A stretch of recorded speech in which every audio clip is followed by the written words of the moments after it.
Hanegoshi springing hip throw is a shin waza, a new waza. I haven't seen it in any of the jiu-jitsu drawings or anything like that. The story goes that Yamashita busted his knee, and his favorite throw was uchimata. And because his knee was like this, he couldn't take it and sweep it back and straighten the knee like you need to do on uchimata. He created hanegoshi using the hip, but the leg still sweeps back. Hane meaning springing, goshi meaning hip. So if we understand that, the throw is not the leg, but it's the hip, and the leg assists it back, whereas in uchimata, the leg is actually throwing the body. When you come here and you're turning him, you see all this torque that you have right here? There's your spring right there. If you just come in here like this, there is no torque, there is no spring. Now you're relying on a great deal of upper body strength to do that. The waza is the strength. Look at Kashiwazaki, for example, Okano, Nakatani, Jimmy Bregman.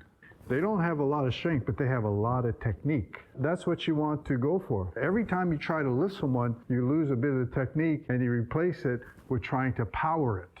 You don't want to power it, you want to technique it. And so waza judo is very important.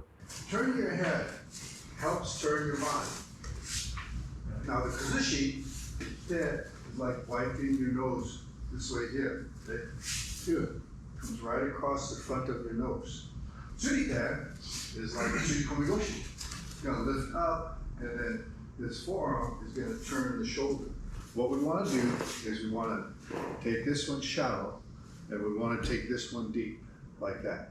And so we're in a Tsurikomi position. So it's shallow, so you're going to be in front, and then this foot, left foot, is going to come back here like that. Now you see that? So this is in preparation for this move. If you come in here like this, okay, this move here doesn't have as much energy to go back. If you're going way up here like this, okay, it's not doing anything. It has no power to push back. You want to get it here, and what you're going to do is you're going to spring. That's why it's called hane, and push that leg back. You cannot push the leg back if you're way up here, but you can here. You see the side of my calf is now on the inside of his knee. That's where you want it to be. So you notice that my knee is at a 45-degree angle, roughly. You don't want it at a 90 like this. This sweeps back, just like uchimata, except if the leg doesn't straighten, it stays bent like that, like a spring. A lot of people say, oh, this is a springing leg throw. No, it's not the leg that throws, it's the hip that throws. So it's a koshiwaza. You see how he's loaded on my hip, and then I lift him up onto my hip. This leg then is an assistant. Not like uchimata, which is ashiwaza, where the leg is actually doing the throwing. The hip is lifting, and the hane, the spring, is to spring and push that leg back so it's more momentum. Tarai goshi, the hip is here, this leg, it assists raising the hip. Just the different, one on the inside, one on the outside. I'll show you now Sotai Denshu as a uke. So I'm going to spread my feet a little wider. When he comes in, I'm just going to lean over, and I'm going to help him. If his elbow pops up like this, okay, now I know, okay, what I got to do is that when he comes in, I got to put my arm up here so that it pushes his elbow down, but I'm not doing it hard. Teach his elbow to stay down.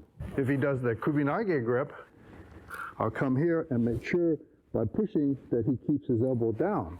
If his hip is not all the way in, but it's here, I'm going to adjust and push his hip over. See what I did? I push, I adjust, so then that helps him understand the importance of getting the hip over. This is where the uke plays an extraordinary role in helping the tori become successful in the technique. That's being a really good uke. You're there to help him. So that's jita kyoe, mutual welfare and benefit. As a uke, I'm not just receiving it. Remember what I always say. I'm thinking, always thinking, if he's coming in, at one point could I step? At one point, should I bring my forearm down to block him?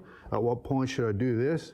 At what point can I be able to come in and do the kaishiwaza? I'm always thinking. The Kyono method, the fundamental way of doing it is to come here and then push this back.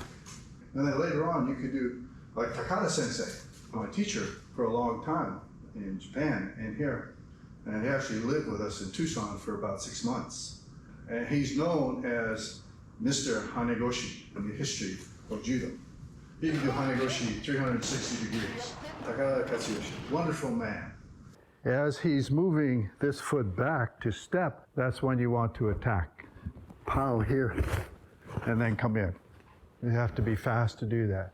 That's what Takada Sensei used to do sometimes.